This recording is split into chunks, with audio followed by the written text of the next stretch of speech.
The Angry Chicken is a production of Amove TV. Bookmark amove.tv for more gaming and esports shows. The Angry Chicken is directly supported by listeners like you via patreon.com/TAC. Everyone, get in here!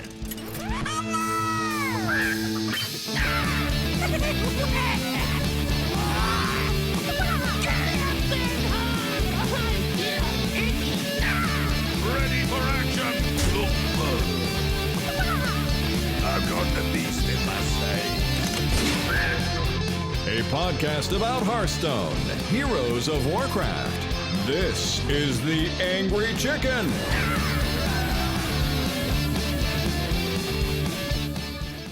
Must go faster, must go faster, must go faster. It's a new episode of The Angry Chicken. I'm Garrett Weinzierl. He's Willie Dills Gregory. She's Jocelyn Moffat. And we have a lot to talk about today, which I've been saying for a while, but I really mean it this time. I really, really mean it, guys. There's a T-Rex behind my head, and he looks hungry. I'm still using the old pack. I'm using Mean Streets of Gadgetan pack, which I'm so excited to never open another one of those again, to be honest. Oh, come on, man. I'm ready for new packs. Come on. I love New it. cards. It's a freaking safe door, and the wheel spins, and it opens. Well, actually, I'm excited for things from these packs, these Mean Streets of Gadgetan packs, to finally see play.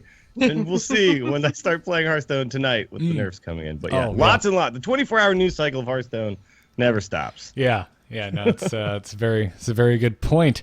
And before we get into the meat of it, I mean, there's such a big chunk of news to dissect in news. Let's get kind of mini news just out of the way in the top of the show. Hey guys, that patch that we talked about that was going to be coming a few weeks ago, we talked about the Spirit Claws nerf and the Small Time Buccaneer nerf.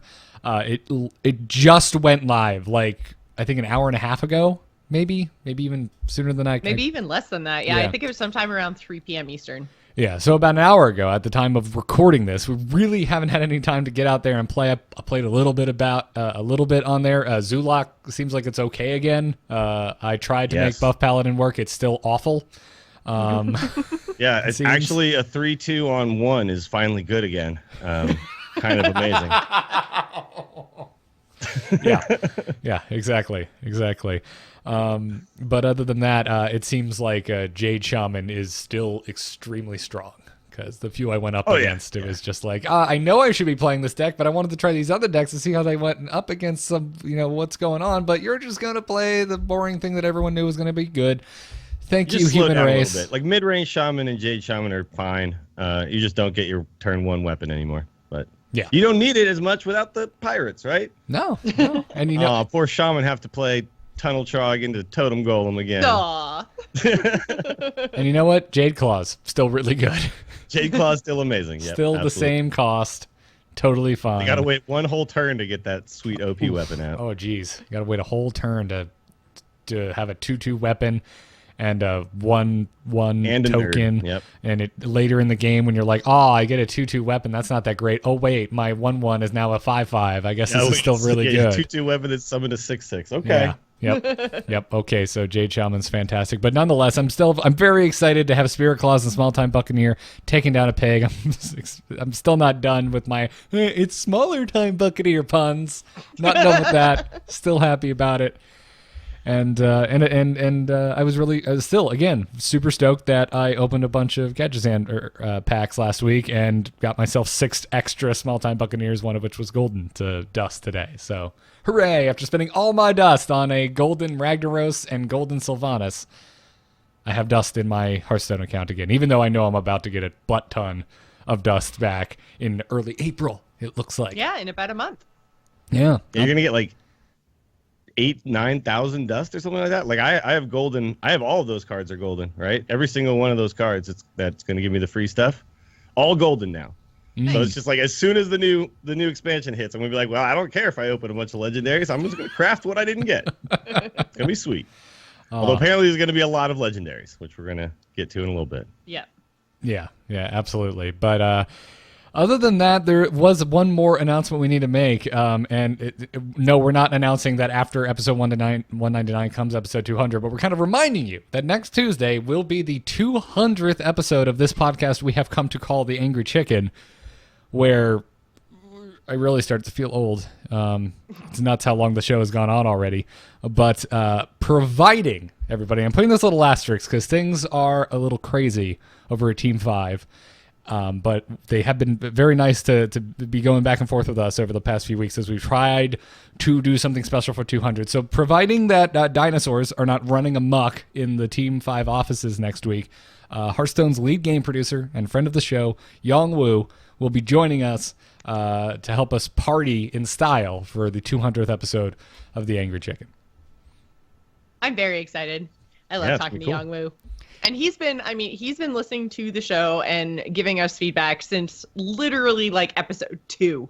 So I feel like he's the one guy on Team 5 who's like been there from the start. So I'm really, really glad that we he's get the to true Team 5 TAC fan. Yeah.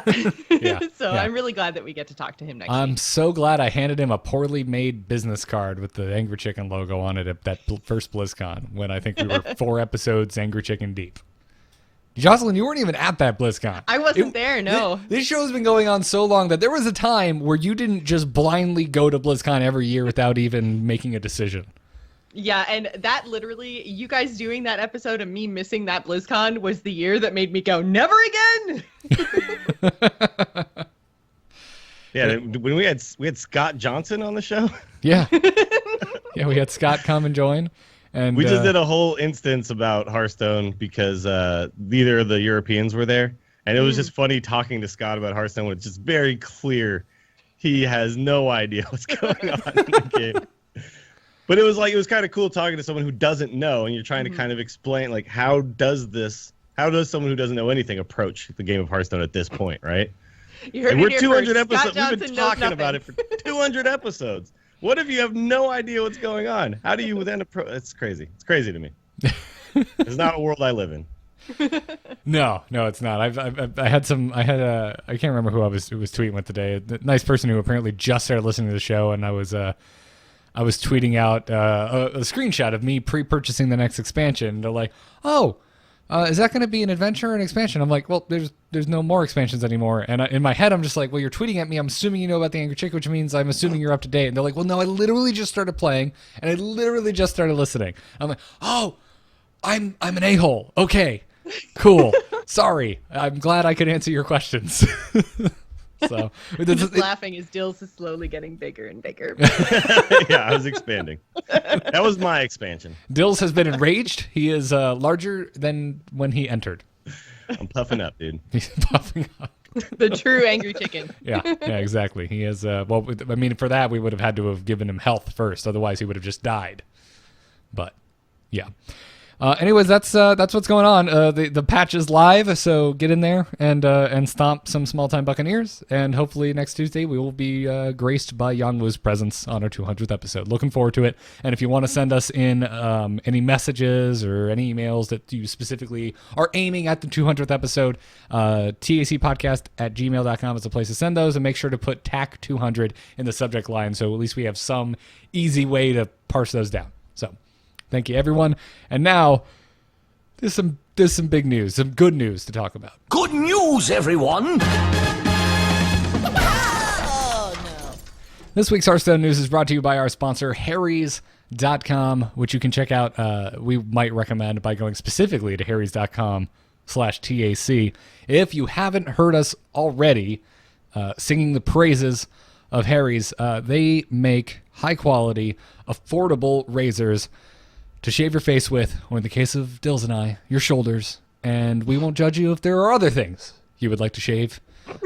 Maybe a T-Rex. Maybe, I'm pretty sure archaeologists have come out and said that dinosaurs were covered in a lot more feathers than we previously thought.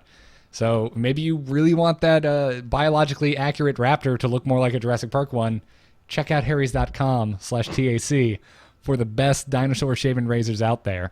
Now that I've shoehorned a Hearthstone reference into this, in all seriousness, they're so confident in the quality of their blades, folks, that they want you to try their most popular trial set for free. You can sign up at harrys.com/TAC. All you have to do is pay for shipping. So go try them out. We thank them for their support.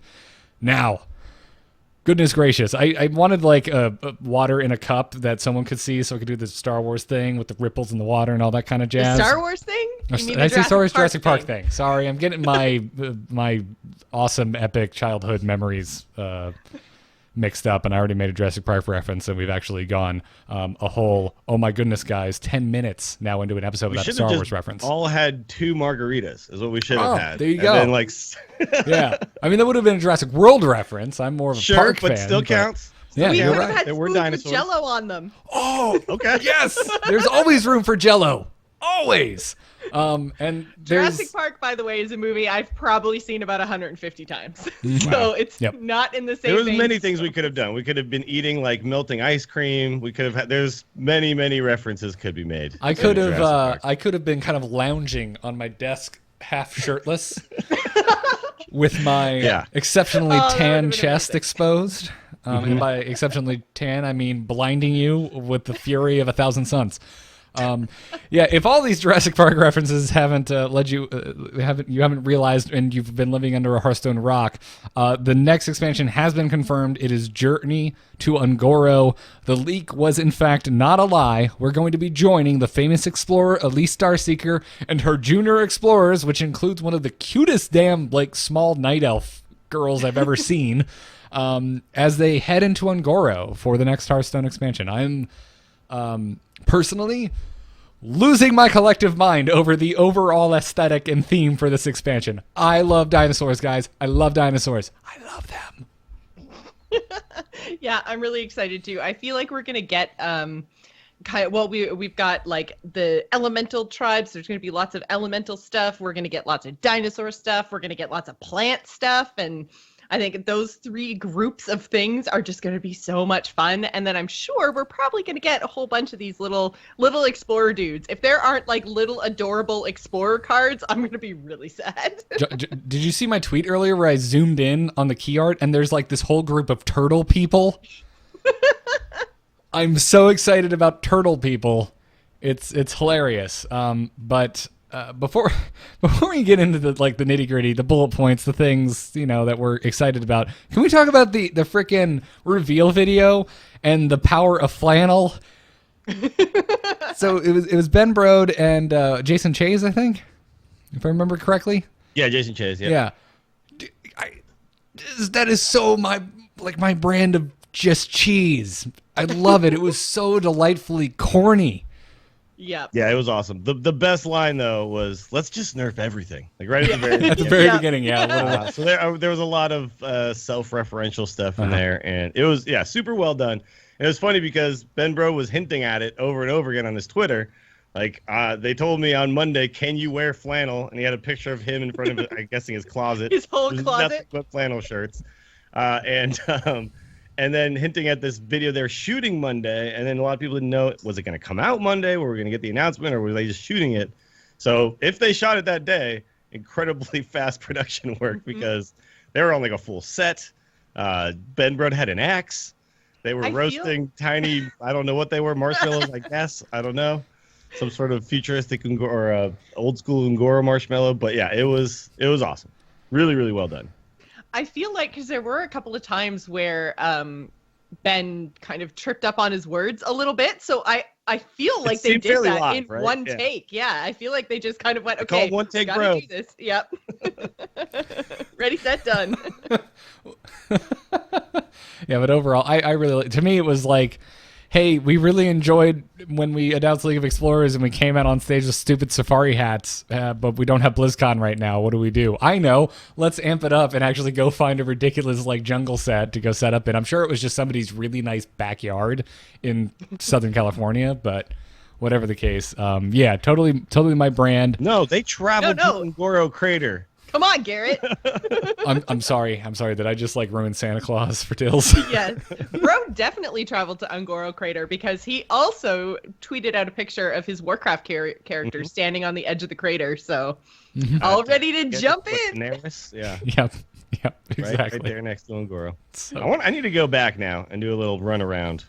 I haven't. It's been a while since I've had a reason to go to. Like I used to, every time I leveled in alt, there was at some point a period of time where I ran around Ungoro Crater around 45 or something like that. Yeah, it was 50, one of my. I can't remember exactly when, but I was always in there. It felt like, and to the point where I was like, oh, I gotta do this stupid monkey in a cave quest again. All right. But now it's like I feel all this nostalgia. It's what? That's a thing you had to do. I mean, okay, an ape. Sounds like a Mechanical euphemism. ape in a cave. Yeah. An ape. Sorry, an ape in a cave. Half mechanical ape in a cave. Oh But man. it's been a while, right? So. Yeah. And I need to haven't get done back it there. since There's the- actually a micro holiday happening in Ungoro at some point. I don't know when it happens, but in Yeah. Warcraft. Yeah, we'll have to see. I think the next one is the hippogriff one, isn't it? We missed that one. That was in February. Oh, was it February? Ah, whatever. Yeah. Yeah, if I don't get to There's keep no rewards for them, so I'm not paying attention. Yeah, if I don't get something permanent, it's like, okay, that's cute, cool, moving on. But yeah, there will be technically something to do in Ungoro in the near future, but Yeah. I haven't has actually seen any of the new stuff since Cataclysm, so I'll probably go back there with an alt at some point and do it. But getting back to the Ungoro Crater as we're about to know it in the world of Hearthstone, this expansion is going to bring with it 135 new cards, 2 new keywords, Adapt and Quest, which we are going to talk about at nauseum during Card Talk, which will be replacing Strategy today. And more cards are going to be revealed starting on March 17th. So if there is one little tiny thing that's ticking me off about this, it's that not only do we have to deal with another drip feed, we have to wait for the drip feed. Okay, so I'm going to say something here that I'm actually very excited about. We are going to get card reveals starting on March 17th, and then we are going to get an expansion in early April, which means the drip feed is going to be like a week or 2 instead of like a freaking month. Definitely 2. Baby steps, I'm happy. Yeah, math tells me 2. It's definitely 2. It's definitely not 1. But you are because correct. calendars. That is a shorter drip feed Yes. than we are used to. Yes. So instead of getting like a card from a streamer a day, we might get like 10 cards a day, which is so much more fun because then you get more information in a condensed period of time, and it's more like, oh my god, what if this and this? It goes with this instead of like, yay, one To be more honest, legendary. My favorite thing would be the day before the expansion comes out. They just go, here's all the cards on a web page, and you just go and look at them all. I would at want a once. little more I lead would time love than that. as well, but I am going to defend them for what I think is a baby step, and I'm excited. All right, I will concede that. That's you bring up a good point, Joss. Like it they announced it, and I'm saying, okay, I want to see more cards. But you're right. It's condensed. It's going to be a condensed preview period, and that is cool. And it is. I think I can live with 2 weeks. That's fine. I refuse to give them shit because I really don't want them to say, oh, well, you guys don't like it either way, so we're going back to the month-long drip feed. So, In my so def- we predict what early April means because the Tuesday is the 4th. Yeah, so But I think possibly My favorite would be April 1st, like the beginning of a season. But it's a Saturday, I think. or something like Yeah, that, so I'm that won't gonna- happen. yeah. I'm gonna put money on the 4th because All right. Money on the lately 4th. they have been very literal with their late. They said late February for this patch. We are standing here halfway through the day of the final day of February, and the patch came. So Well, and I think, I mean, I don't know. I've seen a lot of people kind of talking about this and complaining about this on Twitter, but I really think that today was obvious because they couldn't really do a patch like this while any of the prelims are going on. Prelims ended this weekend, and it's Patch Tuesday. So, like, I don't really think that anyone should have been surprised by Yeah. the fact that it was going in on the 28th. But when is the Bahamas? That's in March, right? I think so. Okay. So yeah. So it wouldn't matter then if it's early April anyway. It'll happen after all that. So But yeah, I think good money is on the 4th. I think 11th at the absolute latest, but I'm gonna have faith in a shorter drip feed, and I'm gonna say the 4th. cool. They really. I couldn't remember the date for the Bahamas, and I'm looking at the Looking it RSVP up now. page, and it does not have a date. What the heck, guys? I know they show the date somewhere, but for some odd reason, Yeah, it is not there on. is a date somewhere, and I feel like it might be even the last weekend in March, like the 24th, 25th ish. It is Thursday, March 23rd through Sunday, March 26th. Here it is. There you go. It's not on the Because I was RSVP going to say, page, I it's on the remember announcement looking page. it up and going, whoa, Nelly, that's expensive. Guess I won't be doing that. If you would like to rent out the presidential suite and go stay at the Bahamas at the Melia Nassau Beach all-inclusive whatever, it's all-inclusive. That's pretty cool. It's only $1,200 a day. So I mean, if we split it between all of us and our like significant per others, and we Yeah, just no, turned that's it per into person. like tack party Oh, it is per person because it's all inclusive. Yeah. per person, yeah. Oh. That's the we problem. should with, just what we should do is we should add like a ridiculous Patreon goal just for funsies. It's like if we get Bahamas. to 40,000 an episode, we're all going to the Bahamas. I don't think we would have to set it that high. First of all, Yeah, but the better nonetheless. plan would have been to try to win that stupid casting contest, but I again decided to completely not do it. Yeah, I decided not to enter as well. It just the due date stuck up on me, but no one cares about that. Everyone's excited about Angora, so sallying forth. Sidetrack there. But yes, I think Anyway, Nobody cares about how we didn't have the cojones to enter, so you think you can cast this year. Yeah, so and a reminder again, everyone out there, both this expansion and the next standard year happens simultaneously. So the standard rotation, the year of the mammoth, and the journey to Ungoro are all coming early April, and I'm putting money on the 4th, doing it. Meh. and you can pre-order right now. Yep. Patch that just happened today does have the pre-order in it. So I have I was already playing today with my special new card back. Ooh. I have already done that. After the Okay, show, at first I was I like, what? literally logged in once just to be like, oh my god, it's multi-buccaneer, and then the show started, so I haven't had a chance. Well, I played 10 games post-patch, and let me tell you, Jade Druid is everywhere. Okay, that's fine. I'm ready for something new. That's like I'll take Yeah. it. I mostly just saw Jade Shaman, but yeah. Okay. But yeah, Jades Jades, huh? anyway. Jades. People are playing Jades, yeah, because is now what they have people- time to. This is what people thought was going to happen when Mean Streets came out, by the way. Yeah. Is that it was going to be Jade Stone, and then we were like, nope, it's Pirate Stone. Okay, didn't see that coming. Yep. But yeah, this is all just really, really exciting to have. And by the way, I want to point out, all leaks so far have been accurate, so they're not very good at hiding their stuff. we can say that for sure. I don't really and care. I feel like they Leaks are played with it exciting a to me. little bit. I feel like they played with it a little bit too. Like after that resume came out with the leak, then like we had the kind of key art piece in the blog post with all of the stuff that was very obviously like Ungoro crater themed, and I feel like they're getting a little bit looser with what's up and coming, and I like that if you're paying attention, it allows us to come up with some fan theories, and if you are a fan of Warcraft, you can kind of see where they may be going with stuff, and I think that creates a little bit of mystery and excitement in and Yeah, I of like it. itself. If you I'm don't with you. see anything at all, then it's like, well, it could be freaking anything, so I don't care. Like, I'd rather have little hints so I can be like, oh, maybe I can figure it out. And then when it's announced, I feel like there's a little bit more excitement because you can be like, oh, yes, I saw that coming. That's amazing. And that's a really fun feeling. So I like what they're doing with the little leaks here and there. The stuff that, like, comes out by accident and is posted on websites. And, like, there's leaked cards. Apparently there was something posted on a China site or a Taiwan site or something today. I'm kind of like, that's less exciting, but when it's like a purposeful little tidbit of information, I like that. So keep going. I Team thoroughly Fab. enjoyed all of Ben Brode's teases with flannel and exactly. axes and his tune standing on Ungoro Crater. Like all of that. Yeah. Super cool. But anyways, let's get in and talk specifically about the cards that were revealed and all the other things that were revealed. In place of strategy this week, we will have card talk. And since I do not have a bumper, let me string together Ben Brode's laugh and an aw cluck from Jocelyn. Cluck. All right, there's the bumper for card talk this Card week. talk. Which Yeah, card talking about talk? Cards.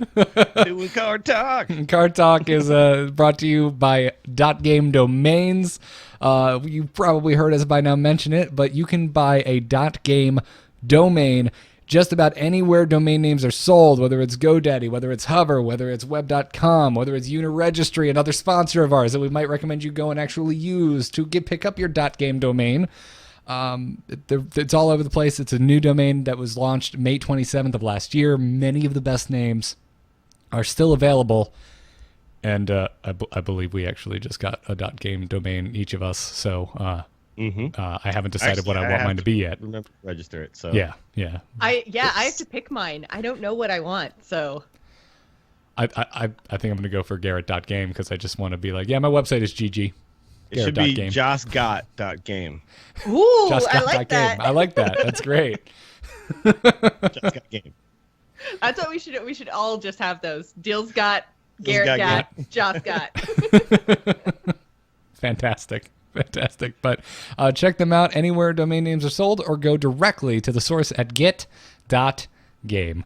We thank them for their support. Now, You can also get .sexy. can you? I was looking through the website. Sorry. Talking about cars, talking about trucks. Let's go. All right. The Angry Chicken is not sponsored by .sexy. We recommend .game. Anyways, so getting into Ungoro, there were quite a few new things coming in the form of keywords, and the first one we're going to talk about is the new keyword adapt, which if you play a minion or possibly spells, I don't think there would be a spell. You might be able to tie it to spells, but I don't think so because they all seem very minion-centric. They should make sense. do. I think. It would have to be like 10 different options if you tied it to spells, right? Like +1 damage. Yeah. Well, I'm not that the Yeah, because the spell can't have taunt. not that the no. I'm not saying you would be adapting the spell, but I'm curious that we will get a spell that specifically gives us an adapt keyword. Just like adapt the spell, like you just cast it on a minion. Well, you cast a spell, and maybe one of the keywords on the spell is adapt. So you do something with the spell, and you also get to choose a buff for a certain maybe subclass of minions. So like if you had Blessing of Kings, and then it also gave adapt, and then so you were like it always gives +4/+4 plus something else, right? Yeah, I can see that. Yeah. That might make sense. Something of that nature. We don't know yet. Not a lot of cards have been shown, but what we do know is the way that adapt works is you get to choose one of 3 unique buffs, very much like Discover, to upgrade your minion. The adapt cards that are presented to you, which show up if you're watching the video here or if you've seen images, they show up as these 0-cost spells, but you pick one and it just happens. They're presented to you from they're randomly selected from a pool of 10 total adapt buffs. They only showed 6 in total in the reveal video, but we know there's going to be 10. And Mike Dene actually on Reddit confirmed the 4 missing adapt buffs. We don't know the name of them, but we know the effects. So going down real quick, the adaptations that you can get are, as far as we know, title-wise, Liquid Membrane, which will make the minion not able to be targeted by spells or hero power. Flaming Claws will give the minion +3 attack. Crackling Shield will give the minion Divine Shield. I feel like with the name Crackling Shield, it should do damage or something. Like a lightning shield or something? Yeah. Like anything that attacks this takes 1 damage? Yeah, you extra pop the damage shield or and take something? 1 damage. And also now, holy crap, how's that not a thing? It Crackling Shield, if you hit it, you take between 3 and 6 damage. Yes! No! Love it! Kill it with fire! Kill it with fire. That sounds awful. He did confirm the names? Because I'm looking at the Reddit thread right now and there are no names. So unless he must have confirmed it somewhere else where I didn't see. Whatever the case is. Living Spores will give your minion Death Rattle, which summons 2 1/1 plants. Massive, which will give a minion Taunt. Lightning Speed, which will give Wind Fury.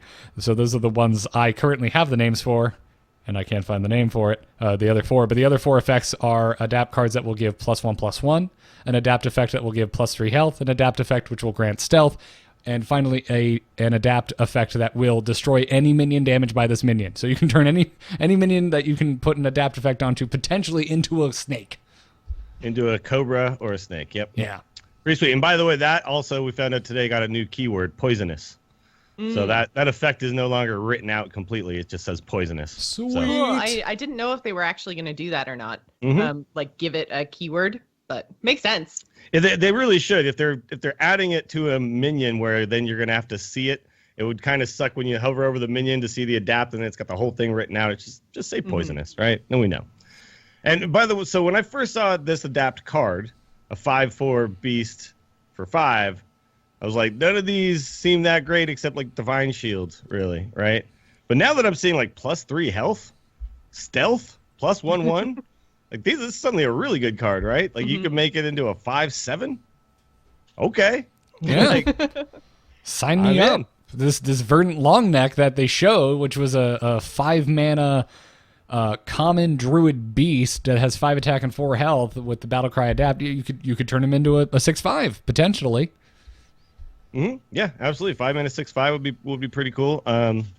Give it stealth would be really good, that you can kind of ensure that he lives. I think actually adapt is going to be really strong. Just looking at these options, and obviously there's going to be a little bit of randomness to what you get offered because it works like Discover, where you just get 3 options and you It's pick. very similar to Kazakus, right? Yeah, Sure, actually, yeah. but like being able to adapt your minions very literally to the current situation in the game it's really nice because it adds what we all want in Hearthstone, which is more decisions, right? And that's always like then that controlled randomness that Discover is really popular because it's controlled randomness and it adds decision making to a game of Hearthstone, which we all want.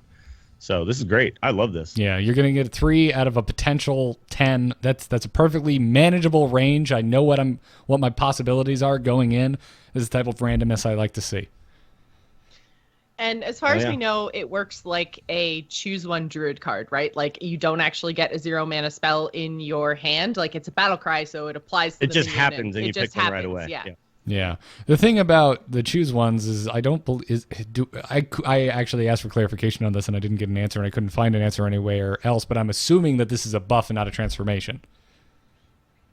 I think it's a buff. Yeah, I think it's a silenceable buff on each one. But That's interesting. If it was a transformation, they'd have to have like 3 different art for each individual card, and that seems That's true. 10 different art for each card. They'd have to have 10 pieces of art. Yeah. So it works like a choose one druid card in that you're not actually having to cast this 0-mana spell, which also means you won't be getting any like cast spell synergy. Like if you put the +3 health, I'm assuming that the health will then show up in green, and then you can silence it back to a 5. And if you hover over it, it'll show you the buff that's like below it and all that kind of stuff. below, exactly. Yeah. Because if you cast Blessing of Kings on it or Blessing of Might or something, Yeah, exactly. That's what I'm assuming. And again, I shot out a question for clarification, and almost as if it's really busy over there, I didn't hear back from anyone. But that's what we're assuming going forward.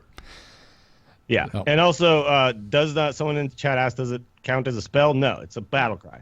It is not a spell. Correct. Even though these cards we're showing here are like 0-cost cards, that's just like a the art that you'll see visualization when you of the effect, discover. right? Yeah. Yes. Then you click it, and it just happens. It's not something you cast. So you're not going to be getting spell synergies from the adapt effects. That's not going to happen. This won't work with Yogg, guys. Gadget Zan Adapt deck. Oh yeah, it's No. so good. No, not happening. Not coming to a Hearthstone near you. So, but I'm really excited about adapt.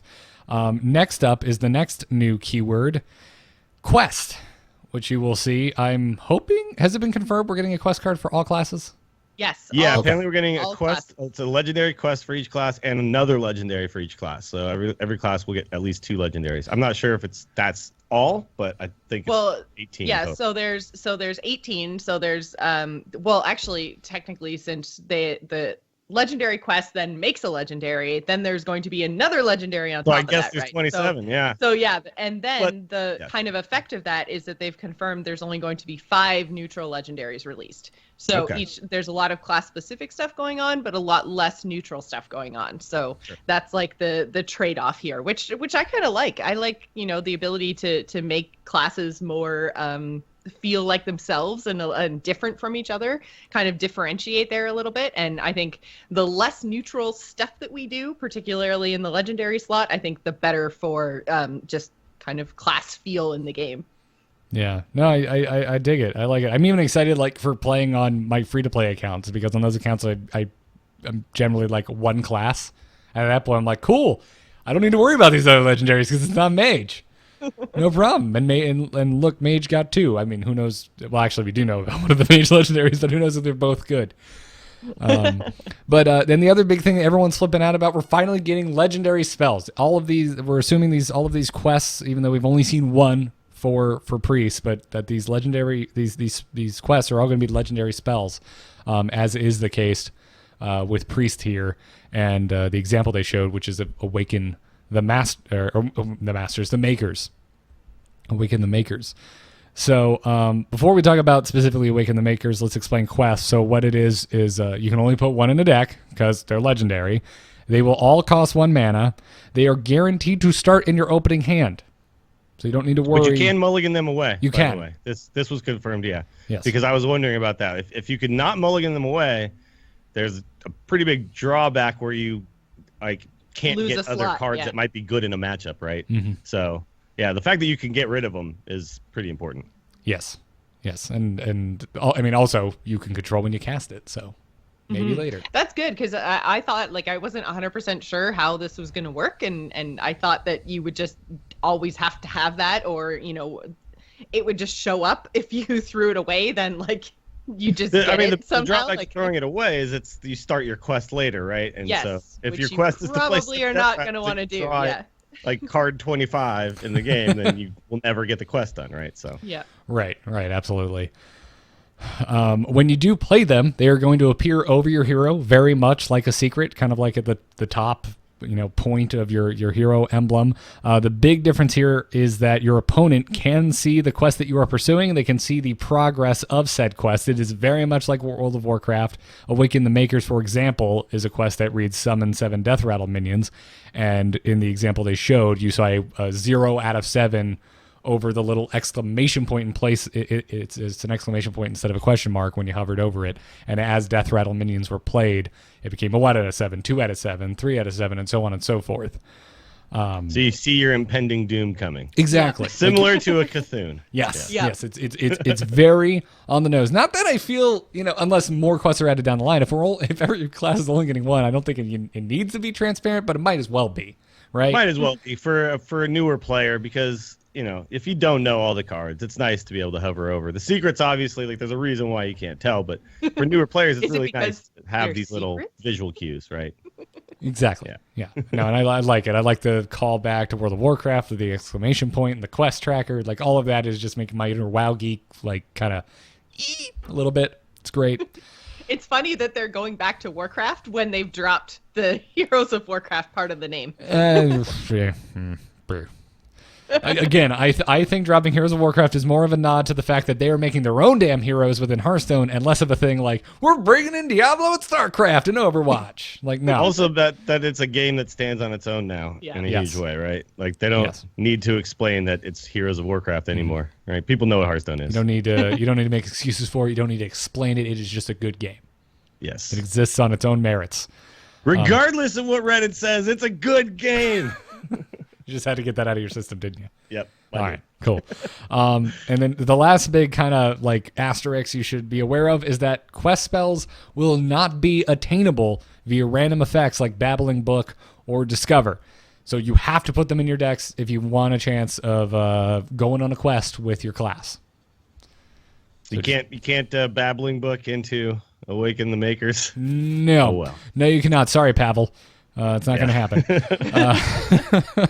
Although I don't know, it's kind of too bad because I feel like that would be kind of cool. Like when you're discovering from the 3 classes, if you could like be a mage going on like the priest quest and stuff. Oh like yeah, that, like that with the could be kinda Cabal cool. guys. Yeah. I mean, pick a quest one that's not from your another class. Yeah. Maybe, but they're very specialized. I will say this though, I wouldn't have minded if these were all neutrals, so that rather so you than can pick your quest. because one thing, and this is one kind of drawback that I've seen people complain about Hearthstone a little bit. This is one thing I kind of agree with, is that a lot of times it feels like they're making decks for us, right? They're like, you should be playing beasts in your druid deck, you know what I mean? Like that you should be playing this in your, and rather than do that, it's like almost a little bit more freeing as a player to just be like, I want to be a death rattle mage, and there's not really that because nothing really works with it, right?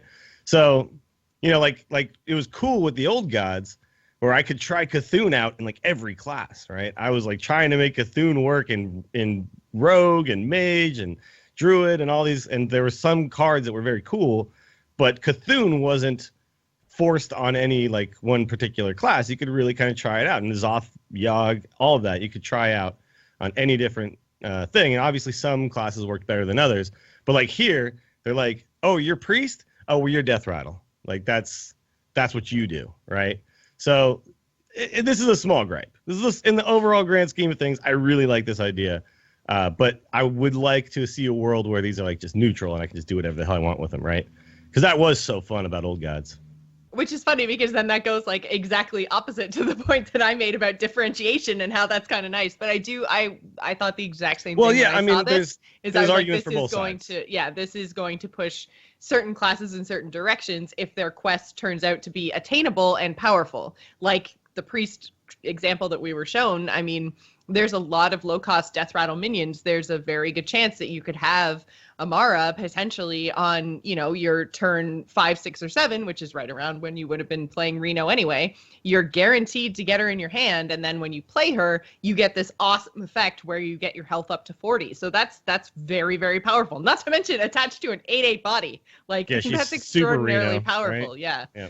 So, I mean, if they end up being actually attainable, then, it's going to come down to, okay, well, what's the next like big shaman thing that we hate and want nerfed? It's going to be the class that has the best quest. So I hope that they are all very powerful so that it kind of could potentially be the first time in Hearthstone where we have like 9 viable classes as long as these quests are actually attainable and powerful. I want to clarify some stuff being said in our chat room right now. We have some folks saying quests are not spells. It was confirmed by Young Woo that quests are indeed spells, but due specifically to its nature, they are not allowing them to be discovered or randomly generated. So they've confirmed spells. So you'll get spell synergy by casting your quest. You just will not be able to find them randomly. When you play, like when they showed the video and they showed it being played, it said spell at the bottom of it. I know our example here doesn't, but it did. It is a spell. It will activate wild pyromancers. It will draw cards with gadgets in. It will do all of those things. Yeah. To a certain degree, in their defense, like I understand making quests class specific, especially when I look at the reward for completing Awaken the Maker. So if you actually summon 7 Death Rattle minions within a game of Hearthstone and you have this quest active, you will be rewarded with Amara, the Warden of Hope, who is an 8/8 minion for 5 mana with taunt and a battle cry that reads set your hero's health to 40. Like, that feels very priest to me. So at the same time, sure. I don't know, because I obviously don't know what the other quests are, but if this is the route they're going and the other quests rewards are themed, I think, in vein of the class that they belong to, I'm totally for it. Yeah. By the way, people in chat are now talking about there are going to be ways to get these in other classes. True. Lord Walker Cho, my vision, yes. You'll be able to do it. So, Milkshake Priest, let's do this. I'm going to try to steal all these damn quests. It's going to be great. Unfortunately, though, sometimes you'll steal a quest and you're like, I have no Death Rattle minions in my deck. Yeah. What do I do now? Right? I guess are you gonna make Milkshake with like 7 Death Rattle just in case you steal this? Or better yet, what happens if you get 2 of these? Right? What happens if you have 2 of these, Dills? What if you cast your own? And I have a feeling if you cast it a second time, nothing happens, but we'll find out, I guess. Well, you would still get a 5 mana 8/8 with taunt, right? And actually, that's interesting because the quest is summon 7 Death Rattles. You don't have to play them, so like there's lots of ways to N'Zoth will pull a bunch of Death Rattles back onto the board. This is gonna be cool, man.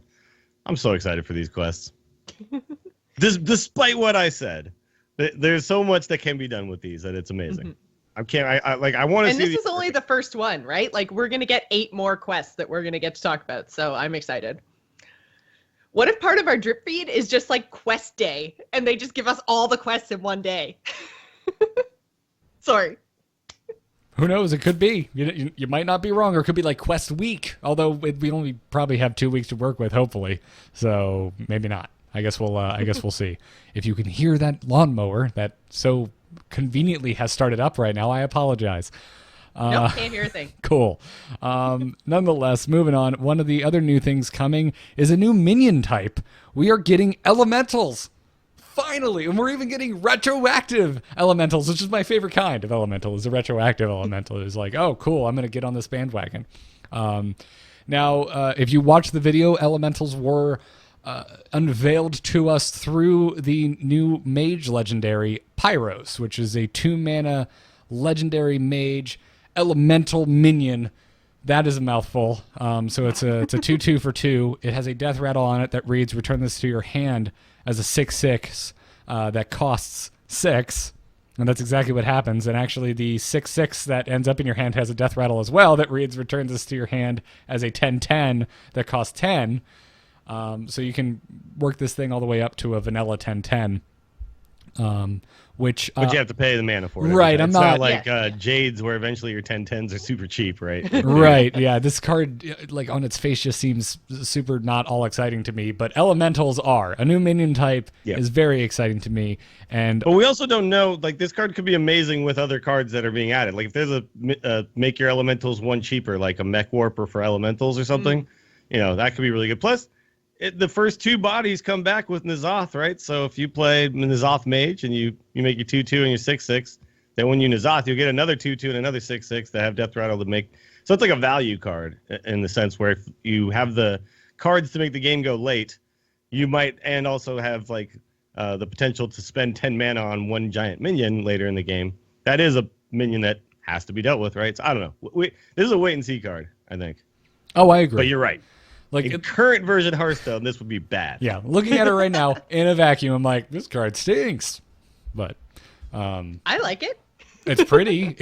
I think it has a lot of potential, specifically in Wild. Even just without seeing any of the other cards, I think it could be really cool in Wild. Yeah, I like the theme of the card. Like I like that they're playing off the mythos of a phoenix.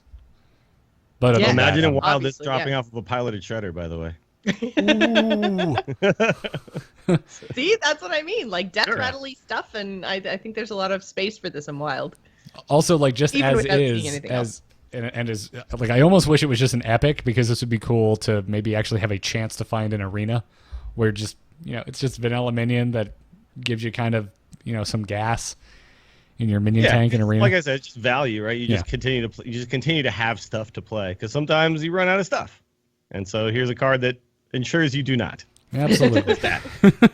But just about anything you can think of, if you are a Warcraft kind of lore nerd and you know what elementals are, anything that currently exists in Hearthstone that should be an elemental is turning in to an elemental, including I grabbed one of the screenshots that they gave as an example during the video, and it shows Ragnaros and Neptulon are now going to be marked as elementals, but I'm assuming fire elemental, for example. Alakir, yeah. Alakir, Earth the Wind Elemental, Lord. Obviously. Yes. Earth Elemental. Rager, yeah. I wonder if he'll just be called Earth now.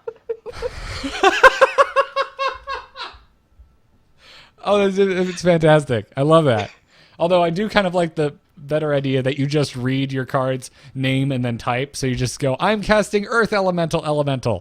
I like that almost better because it's really silly. But that excites me, man. I feel like in the early days in the Angry Chicken, we talked about how there should always be more tribes. There should be more minion types. So this is the type of thing that gets me kind of stupidly excited. I think maybe more than it should, but I think it's going to be cool, and I think it has a lot of potential, specifically in Shaman, and I know a lot of people are sick of Shaman, but I feel like they're the ones that should get a boost from an elemental tribe, so maybe we'll be seeing elemental Shaman decks, which would be really, really cool. Yeah, exactly.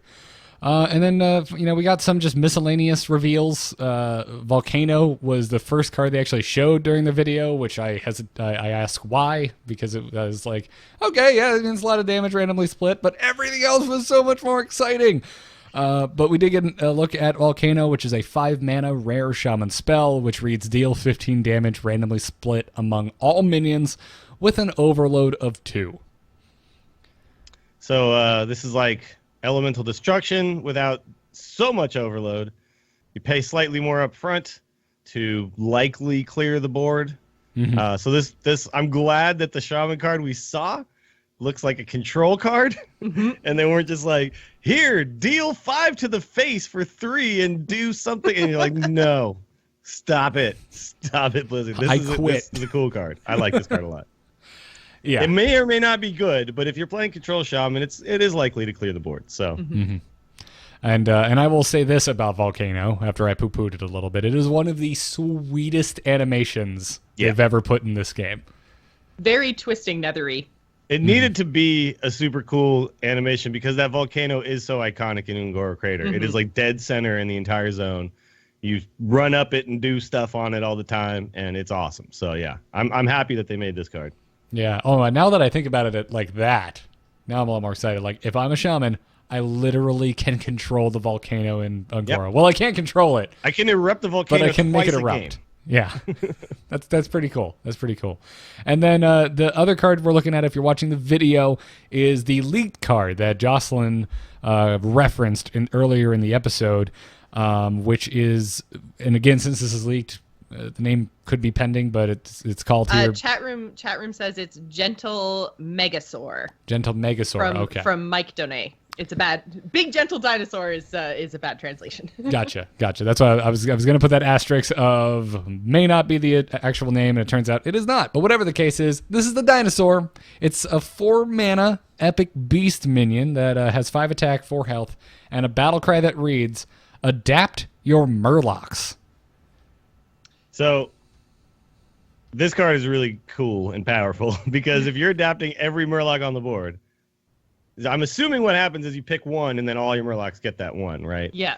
But, Well, and this is the thing. So chat room's also saying that it's supposed to say adapt all Murlocs, not just your Murlocs. So there's a difference there. Oh. If you're in a mirror, then you're going to also be doing the same thing to the other side of the board as well. Weird. So there's Because they kind of got rid of different- that. They did. Yeah, they did. So why are they bringing it back? Yeah, I don't know. I don't know if I believe that. Well, All Murlocs? I don't know, man. apparently it's coming from Mike. So All right, whatever. but I haven't actually read it, so I'm not 100% sure. I didn't read it on Reddit. So I'm It's not just really 100% bizarre to sure. me that they would get rid of the all Murlocs thing and then suddenly And then randomly bring it bring back? it back. Yeah. So Yeah, that seems really super strange. But it also makes sense that the translation could be messed up in that way. 'Cause Yeah. if you were translating, And you he might also just may have assume. thought that the question meant, is it all the Murlocs on the board? Like, I don't know. Yeah. Whatever. Or maybe it's We'll supposed to figure it out say when we actually see adapt the- all your Murlocs. Maybe it's supposed to have both words in there. Anyways, Sure. Yeah. So whatever. it's still super cool. Yes, it is. I am, like I said at the top, man, I'm pretty jazzed for this. I mean, we haven't seen a lot of cards from it yet, but the fact that we're getting 2 new keywords, a new minion type, and it seems to be dripping with like Jurassic Park goodness.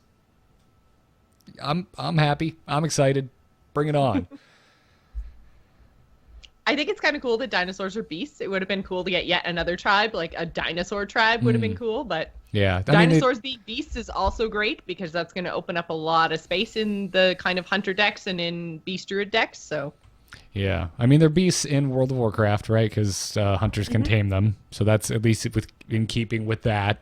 Except for I want to say the Metrodons, you can't tame those, can you? The guys with they crawl on all fours and have the big sail on their back. I don't think those are tameable. I don't think so. Not that it matters, but I'll be interested to see if those show up in this set, if they mark them as beasts or not. So, anyways, that there it is. That's going to be the next expansion coming to Hearthstone. We go into Ungoro Crater. Get your Dr. Ian Malcolm quotes and memes at the ready. All right, I just read the Dene thing. I don't think he means all capital Murlocs like it used to be. Okay. Because the question is it all Murlocs? The same adaptation applies to all? So I think what the person was saying may have gotten misinterpreted by some other people because he literally just answered yes. And so I think what he thought the question is referring to is are we using the same adaptation on all the Murlocs on the board? Yes. You don't pick for each one. So I'm pretty sure that's what he meant. I'm going to guess that it's just your Murlocs on your side of the board. On your side of the board. Yeah, on your board, I'm not in your hands. in this one. I do not think it will affect all the Murlocs in your deck or on the other side of the board. You're Dilsterpreting. You're not Dilsterdomising anything. We can see the card. You're Some people Dilsterpreting. are saying it's the other way, and nobody knows for sure. So I'm still Dilsterdomising. Don't you take this away from me, Jocelyn. I'm not taking away. I'm giving another word. It needs interpretation because we're looking at a leaked card that needed to be translated, and even Mike Dene's reply is hazy at best. So, Yeah. Sure. you know what? He's not the guy who normally answers a lot of stuff, so I think other Team 5 people would have put more than yes. You know what we're gonna do? You know what? Forget it. We're just gonna cover the card up. I'm mad I put it in here now. Yeah. there it is. That's what we're going to worry about. You know what? And F it, we're done showing images anyway, because we've talked about everything that they revealed. We will find out about big mega dinosaur or whatever it was called later in life. So let's again. This is a strange episode as we're kind of covering things in a different order because of the big news and everything, which means I do not have a proper bumper either for our next topic, which is going to be arena and all of the big arena news that also came out in between our last episode and this one. But before we get into that, let's thank our patrons over at patreon.com/TAC for supporting our podcast, getting us to a new goal. And thanks to that new goal, we will be doing another game stream, all three of us, try piloting a Hearthstone deck tomorrow at 4 p.m. Eastern Time right here on twitch.tv/amovetv. So thank you for the support. And on this episode specifically, thank you to Luke H., Vince F., Pixeled, Trichodemus, Michael T., Jonathan H., Cameron, no last name given, and Claygore, which is how I hope you pronounce it. No last name on Claygore is either. His name is Claygore, or her name. It's, you don't need a last name. What was it? Claygore Smith. That doesn't sound right. Doesn't sound right. You just go by that awesome name. So, anyways, let's get into the arena update, and I do want to let folks know that there will be a bonus episode of the Angry Chicken releasing on the the main audio feed. It'll also be over at youtube.com/amovetv in a day or two, because Dills, you're going to be sitting down with Merps tonight, who Correct. we just can't make our normal scheduled time. So you will want to talk with Merps about the arena changes. That will be happening, but we will be releasing it as just a bonus episode. That is not going to be episode 200. No, 199.5. Just a little bonus episode. It's a special arena-centric episode because this is the biggest change to arena we've had ever since the beginning of this game. Ever. So it's worth us getting someone who's an expert to come in and talk to us a little about what this will actually mean. You can go check out their podcast, but they did a 3-hour episode about these changes. So if that's a little too much for you, I'm going to try to make it a nice, digestible half an hour or so for our audience. So it should be a lot of fun. Very cool. Anyways, so that you know what in God's name it is Merps and Dills are talking about when that episode does go live, if you haven't read up about it already, let's give it the old Angry Chicken news rundown version of it. The big changes are coming for Arena. First up, as has been talked about openly for over a month now, it is happening. Arena drafts will be using the standard format in the future. Yep. That's the first. A lot of people are pissed about this because they really liked it when you played all the crappy cards, I guess. But I love it. This update, this didn't come in this patch, happens. Right? No, it's live. Oh, it's live. Okay. Yep. Oh, what happened with the patch today? This was live. This is part of today's update. Yep. Oh, wow. Good on the game for informing me of that when I logged in. I was just thinking the same thing. It's in I the logged in and patch saw the notes. notes. You just gotta read the patch notes. But they didn't have like a big banner pop up. Arena is now standard. Yeah. Although I haven't clicked in to Arena. Into Maybe it happens then. I don't know. Yeah, I haven't But yeah, either. it's live. All of these changes that we're about to read off are all live. And I can feel the snark coming from some of our listeners. It happened an hour before we hit record. Stop typing that email. I'm deleting it. I'm deleting it before it lands in our inbox. Anyways, yeah. Okay, so Arena is currently standard format. And just everything else I'm going to talk about now is now live. Also, common and basic cards will be showing up less than they did before. Yep. This is one of those things I'm going to have to ask Merps what this really means. I know right off the bat it means that you're going to be seeing less things like, River Croc and stuff like that. So maybe this is going to adjust how you curve out in Arena but I haven't crunched the numbers. I'm sure Merps and Adwakta have, because that's what they do. So I will definitely ask him what he thinks this means as far as curve goes. But it's like less Yetis, less River Crocs, less, of these kind of generic no text cards, right? I'm also kind of interested to know if kind of the changes about how many common and basic cards are actually going to show up and what those may be and kind of the availability of some of the other cards. Like, will that impact a tier list? Like, if a card was given a good rating because it's good against other cards that you see, like, so this basically shakes up everything that we know about Arena, right? Oh, absolutely. Yeah, it is going to be a while now until the Arena meta is going to stabilize after this, because understanding what cards are going to pop up more often is really important when evaluating whether a card is really good, right? Because what they're trying to do is they're trying to give us more synergies. Because in the current version, or the current version is this, the old version of Arena, a lot of times you just wanted these strongly statted basic cards, right? Like Yeti was good, right? And you knew that, and that was, a Boulder Fist Ogre was good. A 6/7 is the most stats you can get for 6 mana because you got no other effect from it. Now that's going to happen a lot less. So there's going to be a lot more back and forth with battle cries and effects and things like that. And less of this, I just play a big dude and then he trades with your dudes pretty well, right? So it's going to change the evaluation of all this. And I'm pretty sure if you look at the Light Forge, they have their tier list. I'm pretty sure all of that stuff is shaken up a lot already. Yeah, Ixart did clarify later what like kind of the percentage is going to be with these changes, like basically saying like how many percent of your draft is like at least guaranteed to be at certain rarities. They didn't actually give us any straight percentages except for the one with Flame Strike and Abyssal Enforcer, right? What he gave us was that like of 26 out of your 30 picks, because 4 of the picks are guaranteed to be rare, and those 4 rares have a chance to roll higher.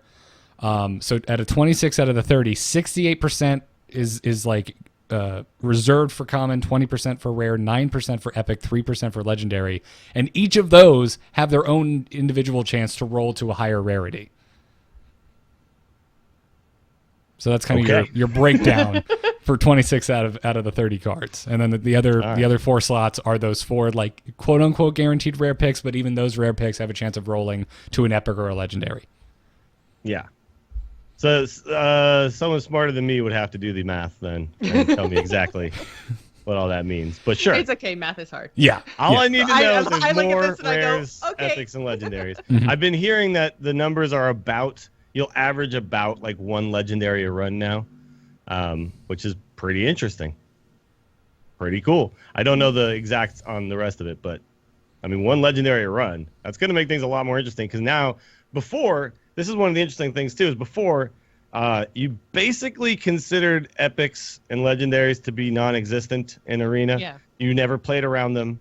You didn't concern yourself with the fact that the opponent might have them. Now you will. Now you will have to think about those, like Shield Slam and Warrior. That might actually happen. So it's very interesting how that's going to shake those things up too, like how you play around things. And this is a Hafu made this point in a video that she put out about what standard does for Arena, because a lot of people are like, oh no, but that's the only place I get to play with all these cards. And I think most of those people are casual Arena players who like to every now and then dabble in Arena and play with cards they don't normally play with.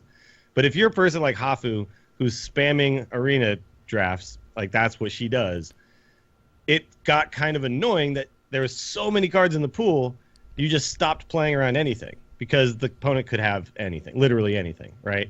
So it took a lot of decision making away from Arena players, where you're like, do I play around Flame Strike? Do I play around Firelands Portal? What do I play around here? So you know what? I'll play around none of it. Now you know that the card pool is standard, and you know that epics, rares, and legendaries are more likely. It's going to change how you approach the game. There's going to be a lot more strategy and thought around what cards are potentially in your opponent's hand, right? So yeah, all this stuff is really it's very cool, and I'm excited to play a lot of Arena and see how it feels now. Yeah. So. I'm really looking forward to it, and I know that I am not the Arena voice that anyone wants to hear, because I am the like literally never plays it person.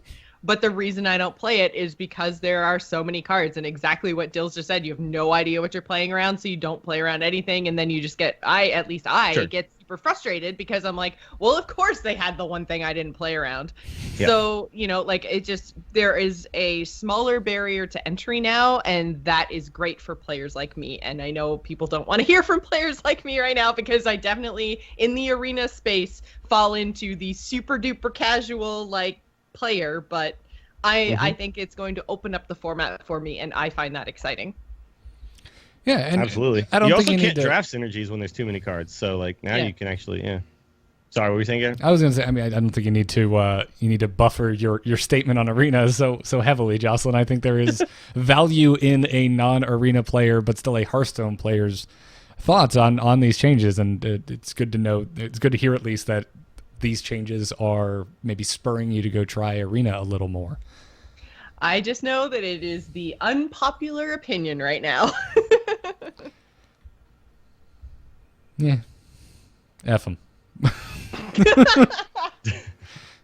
There are some weird things about some of this stuff. So they said that neutral classic cards will show up a lot less, common and basic cards less, but more spells. Yeah, right? which is another thing that And- Ixar has been saying over and over again as he's been talking on Twitter and Reddit about potential arena changes.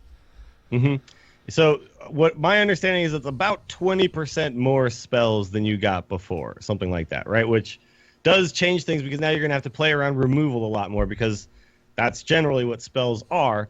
One thing that's very cool about seeing more spells is it means that the classes have more variance between them because it's less about drafting really strong neutral cards. It's going to be now you're going to be the spells are all class cards, right? So you're going to be offered essentially more class cards than before. I kind of would have preferred if they just said more class cards and not more spells. Because by definition, if you give us more class cards, you are going to give us more spells too, right? But I think that the class cards make it so there's a lot more interesting, every matchup starts to matter more. Because right now, the way it feels in Arena is it's like the hero power that really differentiates, it's Mage, they got a ping. Oh, it's, Warlock, they have life tap. That matters almost more, currently than the cards that they might have out of their class. Well, and yes, that did matter, significantly, but now it's going to matter a lot more. So it's pretty good. Yeah. But the spells thing is weird because there are certain things that are spells like Animal Companion or Call of the Wild. So suddenly there's just more Call of the Wild. That's not a removal spell. That's create minion spell. Suddenly there's a lot more Karakazam. Oh no! I don't want that card, right? So there's some weirdness to that I think would have been kind of fixed by just saying more class cards, not more spells. But whatever. Like Ixar said, none of these changes are permanent. They're just trying stuff out, and if it sucks, they can revert it. And so I think we might see it go more in that direction the next time they make an adjustment. Yeah. I know you already brought up Flame Strike and Abyssal Enforcer, but I don't think we said the actual figure. Flame Strike and Abyssal Enforcer are going to show up 50% less. Specifically those two cards. Those two cards, yes. They are targeting problem cards. So this is another kind of mini balance patch thing here. Because when we had all the bad cards taken away from the classes that weren't doing so well, and some good cards taken away from Mage, it was really just to kind of squish the classes together a little bit. And again, I think they see the numbers, we don't. According to them, when Flame Strike is played or Abyssal Enforcer is played, it's probably pushing win rates a little too much, more than they would like. So they're like, it will just give this out less often, right? And that means that it's a nerf to Warlocks and Mages, which are still the two top classes. yeah. If you want to talk about something I don't think we've mentioned on the show, since the first year of recording, golden cards will now appear in the arena. If you own one copy of a specific golden card, the first copy of said card you get in arena will be golden. If you own two golden copies of a specific card, all copies of that card you get in arena will be golden. All of them, even past two. You can have 3, 4, 5, 6. Ha ha ha. So shiny. I love this change. It's like my favorite arena change. Now let me speak to the people who don't like this change. Okay, hold on. Before you go on I'm not gonna. No, this is not gonna be a rant. I'm gonna. I want you to explain to me why they're angry because I saw you tweeting about this. Yes. I didn't actually see the comments you were referring to, and I don't understand why anyone would be Probably annoyed by because I got this. buried in downvotes. Yeah, but early on. So okay. First of all, Broad came out and said that they will allow you to turn it off if you don't like it. That's not currently part of the thing, but there will be an option to say, I don't want the golden cards in Arena. Now, let me tell you why you might potentially not want golden cards in Arena. If you own one copy of a certain card, and then you play, and you're playing an Arena game, and you play you play like a golden one and then a non-golden one, it's like they kind of now have like a little bit of information about stuff, right? But this is so little. This is so trivial to me, and it's going to matter in such a small percentage of games, whatever, right? Couldn't they just fix that by saying if you own one golden copy, then just all golden, like all copies of that card are golden? Like that more, yes. Then more shinies are good. Yeah, it takes us away. But here's what I'll tell the person who doesn't like it. You do have an option to turn it off, and that's disenchant your golden card. Right? That is true too. I get that sucks to do. But then the other thing why people might want to turn this off is, like, I'm playing devil's advocate to these people because they, I want to give them a voice to the voiceless. Because when you're drafting and then you see it golden, it might influence your decision to pick a bad card, right? Because you're like, I just want the golden card. So, like, while you're drafting, you'll see that you have an option of a gold card, but the other two non-golden cards are actually the better choices, and then you start drafting worse. So just draft correctly. No, but people are going to feel like they're being influenced, like, subconsciously, and they want to turn that off. Like, I get it. That's fine. Do you? So the option to turn it off. Do you get it? I'm just telling you, those people. That sounds insane to me. You can shut up, people, because Ben Broads, you will have the option to turn it off. So give the other people their shinies, and you guys will have the option to turn it off, and everything's fine. Everyone gets what they want. Every time you tell people, this is one of those things where everyone gets what they want, guys. Every time you tell someone to shut up, and every time I tell someone to shut up, we get a lot of emails. So maybe we should just stop using that specific word because it seems to trigger our fan base. I didn't say they should. I said that they can. I didn't call you a jerk. I said you're being jerky. Look, and the funny thing is, someone in chat saying that I'm being ruthless to the plebs. Like, no, I'm telling I'm telling their side right now. How do you hear this as me, like, being ruthless to them? I'm saying why they think that they don't want this option. Not to hang on this for too long, but I really would like further clarification on the first point you brought up. You're saying it's a tell if you play a golden and then not a golden. How is that a tell? For all they know, those are the only two you drafted. Sure. Okay, but it's not a tell in any way, shape, or form. And if you play a non-golden and then a golden, all they know is you have two, and that's all they would have known anyway, whether it was golden or not. That's not a tell at all. Fair enough. Like, it's a tell if they're stream sniping, but it would have been a tell anyway because they could see your freaking hand. All right, so how about this? They Draconid, and then they see a golden one in your deck that you haven't played yet. And then you played, like, there's ways. Look, I don't have to talk about it too deeply because it doesn't really matter. Like I said, it would affect such a small percentage of games that it's just not going to matter at all. Yeah, nothing you explained is actually a tell. Is just what I wanted to put out into the universe. But, anyways, I'm in Jocelyn's camp. I don't play a lot of Arena. I play it every now and then. But I'm excited about this. I'm actually really, personally, I'm very excited about the standard format. I'm not here. What I am not doing, listeners, is telling you that your opinion is wrong if you prefer the wild format. That's fine. It's fair. It's completely an opinion-based thing. But for me personally, I am super stoked about the standard format.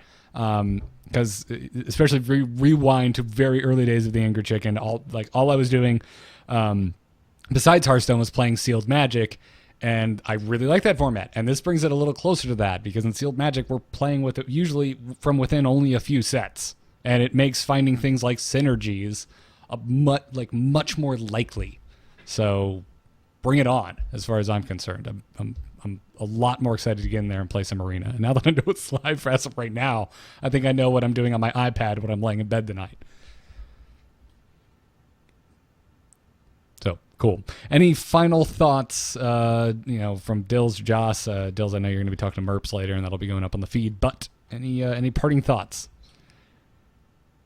It's all great, and hopefully they just continue to monitor the situation and make adjustments as needed, which sounds like that's the plan. So Cool. Perfect. Last thing I want to make sure everyone is aware of, so if you are out there and you are concerned about it being switched to standard, is that Ixar has come out and said that he does not see this to be a forever change. They have said that if this ends up not being as fun or as successful as they think, that it is something that they are more than happy to revert. And they've even gone out in there and said, just, hey, try it and give us feedback. They're listening. They're trying new things. So if you end up not digging this, it may not be around forever. And personally, I'm excited, but who knows? Maybe I won't like it. We'll find out. But I think that's going to do it for this episode. Be on the lookout for the bonus arena chat with the guest Merps from the Lightforge podcast. That'll be coming up on the feed, most likely in a day's time. And other than that, thank you everyone for tuning in. Very excited about Angoro Crater. Thank you again to our patrons over at patreon.com/TAC. If you're listening on iTunes, keep those reviews coming. Check out more episodes of The Angry Chicken, including the entire back catalog on amove.tv or on youtube.com/amovetv. You may follow the show on Twitter at TAC Podcast, and you can catch us live Tuesday nights at 4 p.m. Eastern right here on twitch.tv/amovetv. And we'll be streaming again tomorrow, same time, as we play probably a pretty bizarre rogue deck, if Dill's tease is anything to be believed. Yeah, we're gonna mess around with some. You could call it stealth water rogue, ninja water rogue. I'm not really sure. I love that the whole just moniker of Murlocs has become water. I love that that's stuck. Yeah, it's pretty cool. So it's basically going to be a combo of stealth cards and the stealth buffing mechanic that we saw in Gadget Zan, as well as the Murloc package. And turns out Finge is a stealth card, so they kind of work well together, which is pretty interesting. For our live audience, Dills, will you be streaming the chat with Merps, and will it be live at a certain time? That it happens at 6 p.m. Central, and I'm just going to stream it to my channel because I'm going live directly after. Cool. But it will eventually be on the A-Move or the A-Move YouTube and the Angry Chicken RSS feed. I'll set up. It will eventually be there. I'll set up the channel to host you after this. Sweet. So very cool. But speaking of your personal stuff in your stream, where can folks find you, Dills? Twitter at Willie Dills, twitch.tv/WillieDillsSF, and like I said, tonight Merps, and then after that there will be another Dills Hearthstone League match, and I've been streaming a bunch of those and self-casting them all. So if you want to check those out, check out the YouTube, youtube.com/WillieDillsSF. There's about 6 matches posted there so far, and it's me casting through them. These are not pro players, so don't go there and be like, "Oh my God, I can't believe you made that misplay." I talk about the misplays too. And we can all learn from them, and it's cool. So check it out. Awesome. Jocelyn, how about yourself? You can find me on Twitter and Twitch. I'm at Joss Plays. That's JOCE Plays. You can also find me right here on AMove TV every Wednesday night at 8 p.m. Eastern for The Gamers In, which is my general gaming podcast. We're going to be talking about, I was almost going to call it Far Cry Primal, but that's wrong. There are dinosaurs, but they're also robots in Horizon Zero Dawn. That's going to be tomorrow. And then the Switch comes out on Friday, so lots of really cool new gaming stuff is ramping up into Mass Effect at the end of March. So I'm going to have all of that right in before Hearthstone comes out with a new friggin' expansion. So many games, so little time, which I know is a good problem to have. Yep, I need to create a clone of myself to play all of the games that I want to play. Yep. And also I one just need with to stop sleeping. Yeah. I also need to make one of a version of me with more fortitude so I can finish Resident Evil. That would be lovely. Yeah, I didn't even pick that one up because I was just like, nope. I know I'm going to make it to the front door of the house and just not go in. For the record. That would be the end of my gameplay. For the record, I would pay very good money to watch you play that game. Maybe I should make that like a Patreon goal or something. You should. Joss plays Resident Evil. You should. I will throw money at my monitor. I'd probably end up like throwing up on stream or something crazy. And then someone will GIF it and it will live for eternity on the internet. Anyways, folks, if you want to follow me, you can find me on Twitter at Garrett Art. My graphic design portfolio can be found at nomoonart.com. You can also contract me over there. Everything else I do is on emote.tv. If you want to check it out, I have a solo show called The Angry Nerd. Check that out. And that's going to do it for Garrett, this. I got you. Here it is. You play non-golden thought steal. You thought steal an abyssal enforcer or something like that. They play a golden one. You know that they have a non-golden one still in the deck somewhere. They didn't draw it.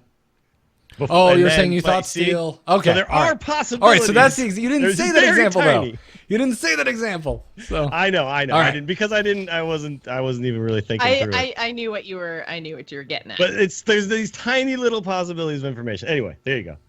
I was like, I gotta think of an example that actually works. It's the same sort of thing, though. Like, that could happen if you're normally playing one golden version and one non-golden version in, like, Constructed, right? Yeah, like, but it's not something that but previously in could happen in Constructed, Arena. you chose to put the non-golden and the golden in the deck. Yeah. Whereas in, like, Whereas in Arena, Arena. you didn't have the choice, right? I see. You own one. Yeah, because it's automatically going to be gold. I see. Exactly. Okay, all right. It was like driving me crazy. I was like, I know there's a thing that people were referring to. And yeah, okay. All right, now job might be done. Okay. All right. Actually, yeah. No, I'm really glad you brought that up because that's 100% like that's a concern. I get that. Sure. Yeah. But it's like I said, tiny percentage of games this will actually affect. Yep. But if you lost the game because the guy had information, okay, I'd be pissed. All right, now I get it. I didn't see that. All I saw was Ben Brode being like, "Okay, we have heard your feedback and we are adding a toggle." And I'm like, what was the actual concern? Yeah, I can't find it. I just know Dills is super angry at people on Reddit, and Ben Brode has apparently been bullied into making a change. I just find it hilarious that like you can give someone something awesome and then they can find a reason to be angry about it. Pissed about it, right? Yeah. All right. Well, people who don't listen all the way to the end of the show, by the way, are going to be real sad. Yep. And to those people, I say we're deleting your emails already. Listen to the end of the show. But it's like the joke is the joke I always bring up is if you ever want to hide anything, just mention it at the end of a podcast. It's the safest place to hide. No one will ever hear it.